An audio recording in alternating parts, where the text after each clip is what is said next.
L'homme est composé en corps, âme, esprit. Ces trois composantes comptent parmi ce qui constitue son microcosme, c'est-à-dire son monde intérieur, autrement dit le monde d'en bas. L'œuf cosmique, qui renferme en son milieu une terre plane, est composé également d'un corps, d'une âme et d'un esprit. Cet œuf constitue le macrocosme, c'est le monde d'en haut. Ainsi notre petit monde correspond d'une certaine manière au grand monde, et tout ce qui le constitue, d'où l'apophthegme. Tout ce qui est en haut est comme ce qui est en bas. Corps, âme, esprit sont en correspondance avec trois interactions élémentaires, à savoir la densité, l'électromagnétisme et l'éther universel. Le corps et l'âme sont en relation avec la densité et l'électromagnétisme. Ils sont subordonnés aux polarités des quatre éthers. La gravitation est une théorie qui concerne la quantité de matière d'un corps, constituant sa masse, et la pesanteur, relatif au poids, lié à l'accélération d'un objet soumis à une force centrifuge. Toutefois, cette théorie est inapplicable à l'homme, car il n'est pas démontré, par exemple, qu'il se sente plus léger au nord du Groenland qu'en Équateur. On nous dit que la gravitation est un phénomène d'attraction mutuelle, dépendant de la masse et de la distance, qui sépare des corps matériels, et cela pour justifier l'existence d'un globe terrestre en rotation et tous les phénomènes qui s'y rattachent, lune, système solaire, etc. La relativité a été validée que pour expliquer cela. Concernant la chute des corps, tout s'explique par la densité et l'électromagnétisme, combinés à l'influence des trois autres éléments que sont l'air, l'eau, le feu. On peut y ajouter selon le contexte, le son, c'est-à-dire la vibration. Un aimant quadripolaire existe au centre de la Terre plane, le fameux nord magnétique. De cet aimant partent des lignes de force. Ainsi la Terre est parcourue par un ensemble de flux énergétiques organisés en plusieurs grilles, superposées et connectées, qui la parcourent de leur maillage. Plusieurs investigateurs et géobiologues ont contribué de façon souvent indépendante à découvrir ces réseaux. Lakowski, Sanderson, Perret, Curie, Hartmann, pour les plus connus, ou encore George Prat. Le plus célèbre réseau ou maillage sont les lignes de lait, qui forment des nœuds électromagnétiques sur lesquels beaucoup de temples, d'églises, des sites de culte anciens ont été bâtis. Ces lieux vibrent d'une façon toute particulière au solstice et équinoxe, à cause de deux facteurs. La signature électromagnétique du lieu, et l'inversion de la polarité du Soleil, dont le rayonnement électromagnétique possède une action sur l'iode, la ionosphère entre autres. L'importance et la place donnée à la gravité est une imposture. Pour nous, tout s'explique par la masse, la densité et le magnétisme terrestre. La gravité veut justifier le magnétisme terrestre. Autrefois, on nous disait que le magnétisme terrestre était dû à l'aimantation du fer, contenu dans le fameux noyau de la Terre, par suite de sa rotation sur elle-même. Jusqu'à ce que cette théorie soit abandonnée, car le fer cesse d'être aimanté au-dessus d'une certaine température. Pour nous, l'origine du magnétisme terrestre est due à l'influence de l'aimant quadripolaire et des lignes de lait, ainsi que les différents réseaux de flux électromagnétiques, formant le tore dans l'œuf cosmique. Pour expliquer la gravité, voici les genres de schémas qu'on peut nous montrer, illustrant le fait que tout objet est attiré par le centre de l'espace créé par une chose plus grande. Si les scientifiques ne peuvent pas prouver la gravité, voici un phénomène que ni les scientifiques ni la gravimétrie ne peuvent expliquer. Je dirais même mieux, ce phénomène prouve que la théorie de la gravitation tombe en poussière. Il s'agit du site de l'Oriole en France, connu pour sa pente, où n'importe quel objet roulant, quel que soit son poids, et qui se trouve lâché du bas de la pente, remonte tout seul. Bien sûr, ce phénomène passant pour mystérieux a tout de suite suscité des dissonances cognitives. Voilà. Non mais ça signifie quoi à maçonnerie? Ça signifie que la pente est à l'opposé de la bulle. Voilà. Ça signifie que là, si on filme là, logiquement, ça monte. Ça monte. Et là, le bas, ça va descendre. Alors, je prends la bouteille d'eau. Malgré les preuves, à l'aide d'appareils de mesure, fait dire à certains qu'il s'agit d'une illusion d'optique, d'une fausse pente.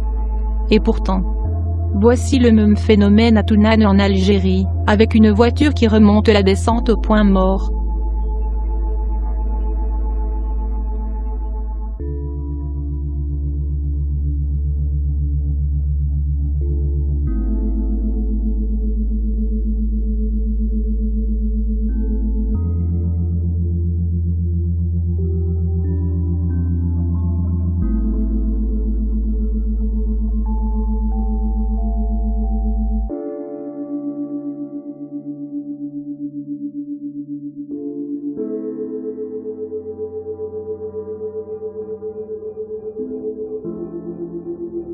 voit clairement la pente. Voilà. Ici de l'eau. L'eau. Normalement, il descend par là. Voilà. Parce que la pente, elle est... ها l'eau là هتطلع. L'eau, elle monte. الله أكبر. سبحان الله. هدي تهود هدي. Voilà, كي توصل لحد البلاصة فوق تهود. Vas-y, filme. Regardez. Viens, Mehdi, viens. Regardez la voiture.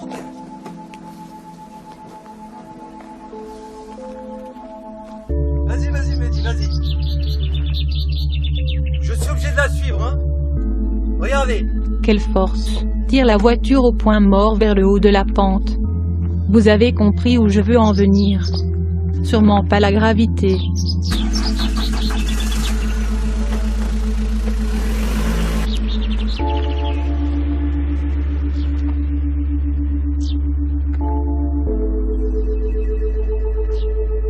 Ici à Pittsburgh aux États-Unis. Hey guys, let's take a look at this mysterious road that defies gravity in Pittsburgh. It's very intriguing, and apparently nobody knows that such a strange road exists here. Towards the end of the video, I'll give you the exact address and you can go check it out for yourself and maybe take your friends and freak them out. We are sitting inside my car and the road is clearly going downhill. So we take the car downhill and stop at this stop sign. Now we put the car in neutral. But when you take your feet off the gas and the brake, instead of moving forward, the car starts moving backwards. Why is the car going uphill on this road? And it starts accelerating so fast, we have to hit the brakes and stop the car. This is really hard to believe, and some of you may even wonder if I'm using camera tricks to fool you.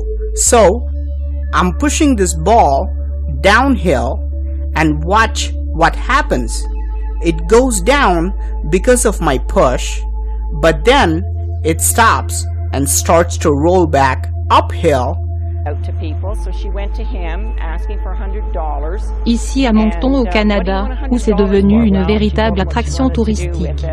And they bartered back and forth, and she was down to $35. And he said, "What can you do with $35?" She said, "You give me the 34, we'll know." Voici une vraie courbure pour where le they're traveling to. So she named it Magnetic Hill because some of the truck drivers would say, "I'd swear there's a magnet in that hill pulling us back." In 1933, that first summer she opened her can, they'll say, "Well, I feel it in my body, you know, my head's feeling a little light, you know, I'm sure there's something about this, and my arthritis is not as bad as it used to be," and there's all these little things like that. Ou encore ici en Écosse. There's conspiracy theories where there's magnets hidden behind the bushes and stuff. Le point commun de ces lieux, les lignes de lait, dont la polarité du flux électromagnétique pourrait agir sur l'inertie de tout objet apte à se mouvoir. Surveyor Chris English to investigate. He's brought along a mystery-busting piece of equipment known as a theodolite. And he's going to do some measurements. Okay, that's 89.4. Observation stored. Okay, on to the next one, please. The results are completely unexpected. Observation stored. This looks like the top of the hill, right? And this looks like the bottom. Wrong. It's the other way around, actually. Chris's measurements show that this point is 292 feet above sea level, and this one is 303 feet. The ground level actually gets higher on my records. It might not show that, but that's actually what takes place. So, does Chris know what's going on? Absolutely no idea.